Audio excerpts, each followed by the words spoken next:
Well, hello.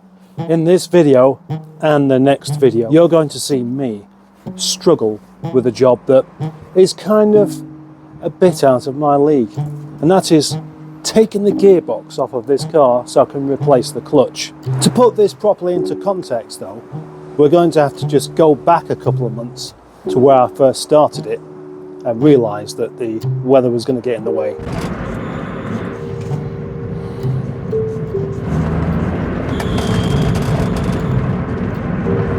Well, it seems like Nigel's developed a new problem.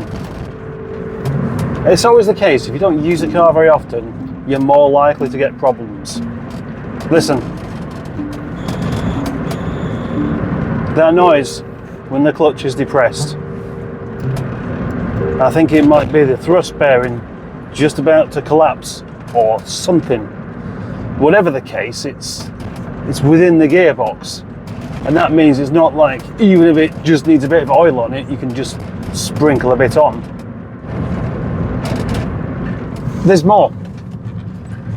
The clutch feels really soft suddenly. I put my foot down, it goes a long way before there's any kind of engagement whatsoever. And it didn't used to be like that. It just happened suddenly. Isn't it lucky that I'm not very far away from work? Because it looks like this motor is going to have an early retirement for the year.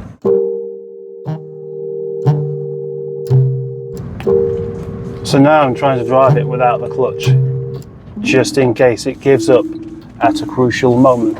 I'm recording because the moment I heard that last night, I thought there's a possibility this isn't even going to get me to work in the morning. But there we go, it did its job, so well done.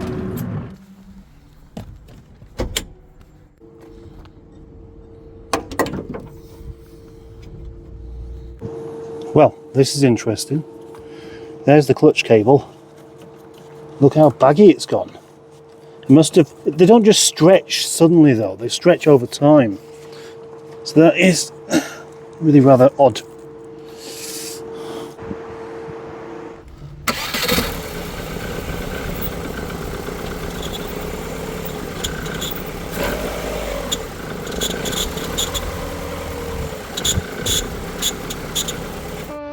A moment of inspiration to clear up the space where Nigel will sit ready to be fixed, knowing that the darn they devices are not something to be ignored. Ready for repair.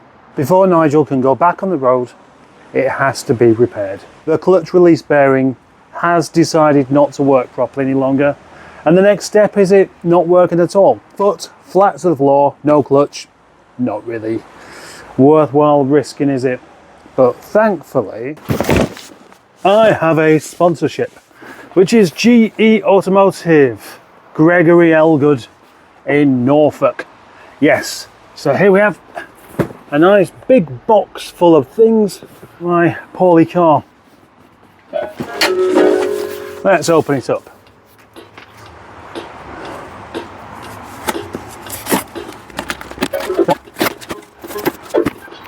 Greg said to me on one of the previous videos, if you need any other help with anything else, let me know.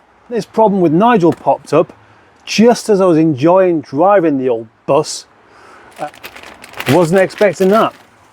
Oh, right, okay, and 3 more pens. So I must include these and stick one of these in the fridge and insist that people actually take GE Automotive seriously. Flushing fuel.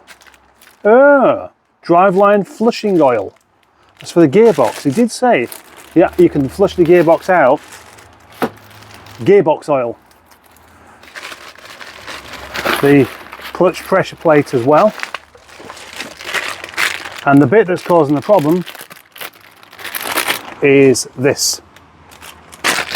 So, oh, and a sachet of soy sauce. Yeah, see, the box is filled back up without the actual stuff I need. Right, it's time to crack on. The job needs to be done. Well, I need my trolley jack. I need an axle stand or some ramps. I need a selection of tools. I need a sense of motivation and determination, and a cup of tea, and an eggy breakfast.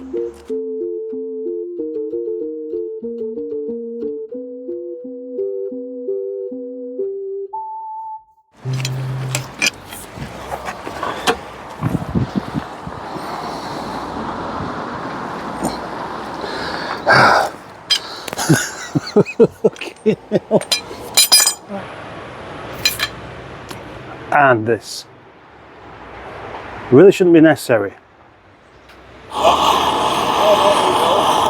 Eh?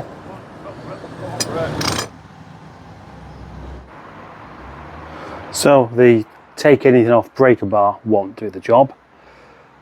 Without the handbrake being yanked fully up to the top, the car just moves forward. Even with a bit of heat on the hub nut, and not too much because you can ruin the bearings, still no difference. I was yanking it that hard that the bar was actually bending slightly. I didn't think that would be possible. So I've got to think of something else, another solution. Use the weight of the car to undo that nut. That didn't work. Even with some assistance from next door, whacking it with that sledgehammer, I don't really get how this particular hubby nut should have been done up quite as tightly as this. How's it got that far?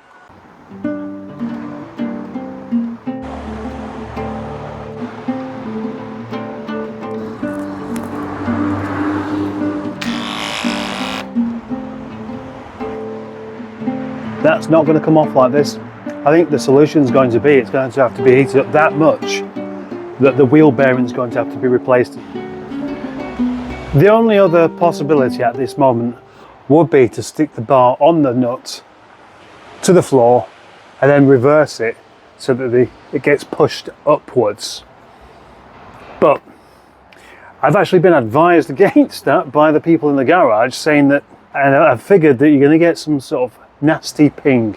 Either something's going to break really violently or something's going to just break, but you don't know which one it's going to be. I don't fancy either. I suspect either the strong arm will break or this will break. It's quite a good piece of metal, that, but it's only got so much it can do. I'm also a bit concerned by the thread on the drive shaft. Being done up that tightly means that the thread could be just about to strip itself into oblivion anyway, because the amount of torque you can have on that big bar whilst you're putting all of your weight into it as well, there's no way that should be still resisting. I'm going to try something my own way.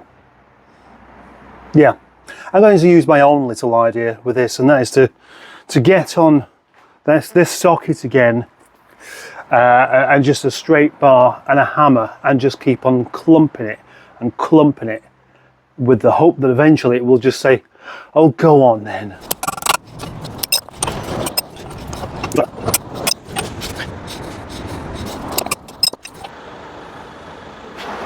What's going on here? We won't have all this congestion. This is a local yard. That didn't work. Kind of obvious, really. I knew it wouldn't work, but sometimes you have to just play to your curiosity and prove it to yourself one way or another. So I've tried knocking it a few times and it just comes off. So the only real progress I'm going to make there with that would be by rounding off the actual nut itself, which won't help matters in the slightest. You don't just give up, but there's going to be another way, surely. There's going to be another way. I'm just going to let my mind ponder, because I can't go even one step further at the moment. I could undo the gearbox. I could do all that, but you know, there's no way for it to go.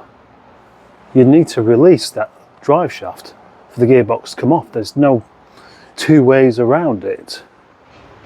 But with a bit of pondering, maybe something will just come to me. So I'm unsure now what to do. Do I just wander off and do something else? Do I do some tidying up? Do I go for a bike ride? That always settles my mind. And the trouble is, I only have one, possibly 2 full days down here now, due to other commitments that I haven't told anyone about on this channel. So I can't really start and then just come back tomorrow, because tomorrow I'll be doing something else. That means that poor old Nigel could find himself stuck in the yard for a while, unless I have a bit of a brainwave. So far I've not had anything other than it's too tight as a conclusion, even from chaps next door.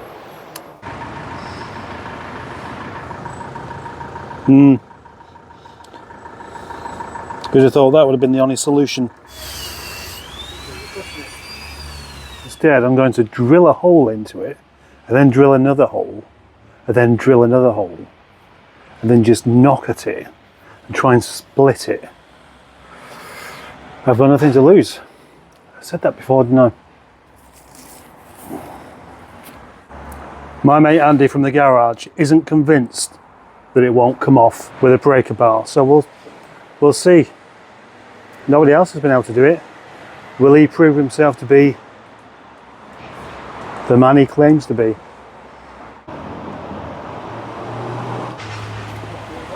Oh, you're having a go as well now.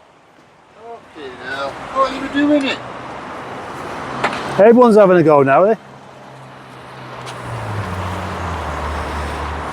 Don't tell me what. I'm not stuck up. Okay, now that is tight. No. Big go. Is that the biggest one?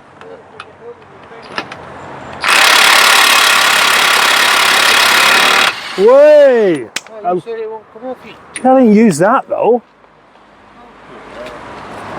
How much power's that one got? More power than you. Hello? Yeah, you skinny fucker. How many Newton meters is that thing got? I don't know. Don't tell him, because if I put it on his YouTube and watch, I won't give him one. Yeah, good point. Yeah. Good idea. And so it seems you just need to go bigger and better. An ugga dugger that can even beat one of those great big breaker bars, and the weight of a man and the weight of another man pushing against it. Well, there we go. That's finally sorted. Just in time for the rain.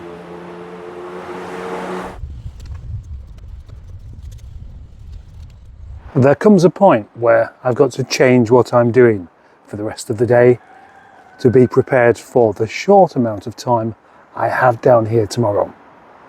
So,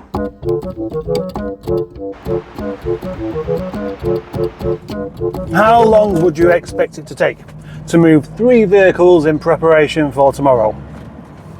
10 minutes? Should be able to do it in 10 minutes, shouldn't you? Well, that took me nearly an hour, and I haven't even done it.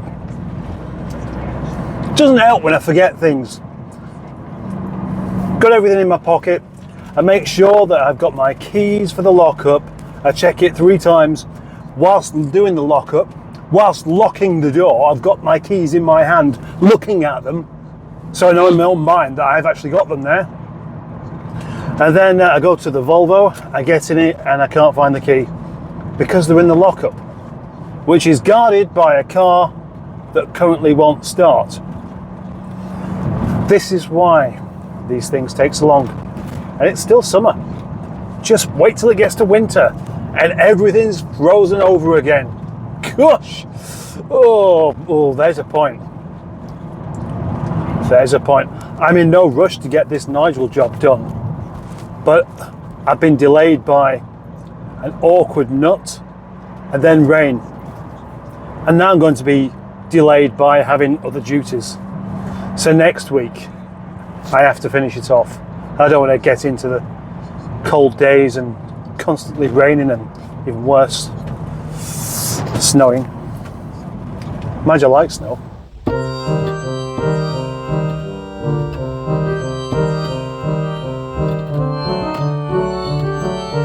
The time has come to stop faffing around and get my hands dirty with the gearbox of Nigel. I don't anticipate enjoying the job, but I do anticipate being frustrated by it.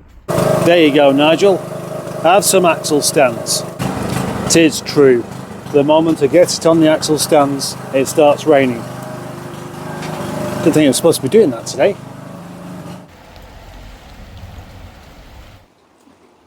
I was all fired up and ready for this today as well. I wasn't expecting the rain to happen. There are a lot of things I'll tolerate, but getting soaking wet as well as being cold and uncomfortable with grazed fingers and angry and pissed off and wishing I hadn't started does kind of push it just over the edge of being a bit too much. Nice man, friendly and ambitious sidekick of the channel, Turbo Tom, reckons it's actually easier just to take the engine and gearbox out in one go, then separate it, and then you can put it together like that. That kind of makes sense in some ways. But he is known for letting his ideas get in a little bit ahead of him. So, I'm not sure. What about just taking the engine out? Taking the engine out, you can do that with the gearbox in place, and then the clutch could be sorted out there, and then the engine slotted back in. Another thought. As you can see, the rain has gone. The floor's still damp, but that will do for me. All of the gearbox bolts removed, and now I've just got to, well, it's not the only thing, I've just taken off the bottom ball joint nut, so I've just got to separate it without damaging that. Drive shaft popped out. Hopefully when I do that, it will just come out and the oil will be caught in that bucket. Rather than using the ball joint splitter, I thought it would make sense to see if I can shock it, but I can't find my lump hammer, which is weird because hammers are important to me and they have their own special little place.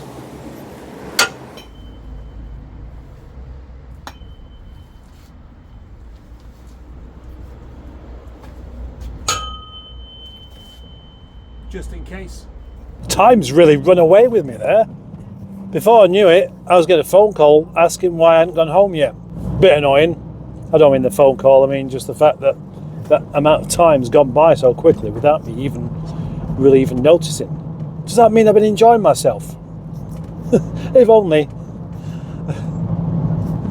Most of it's ready just to come off because the bottom ball joint, I undid that. No more undoing of bolts with that, and that came off nicely. But it's stuck, isn't it? And I don't really want to destroy the rubber on the ball joint by whacking in a ball joint splitter too much. I've done it before and it makes a right mess. And then you've got to replace that as well then. This is what people subscribe for. To see a man either do a job easily, to make them think, is that how easy it really is? Or to see a man struggle so they can make the decision not to do the same thing themselves. Just pay the garage to do it because it's much easier and they'd have the job done in probably an hour and a half. Naughty.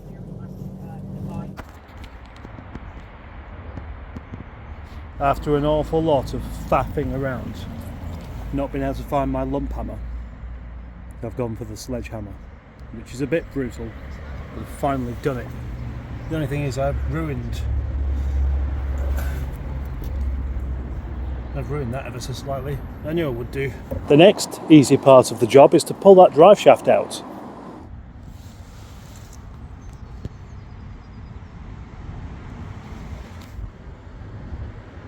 It's kind of coming together a bit now, or coming apart, to be accurate. That's almost everything that I need to take off has been taken off, except for the drive shaft on the other side. Because I'm hoping that when I undo the last two bolts, which is the gearbox mount, it will just go, all right, I'll just pop out without any hassle, and then the gearbox will be free.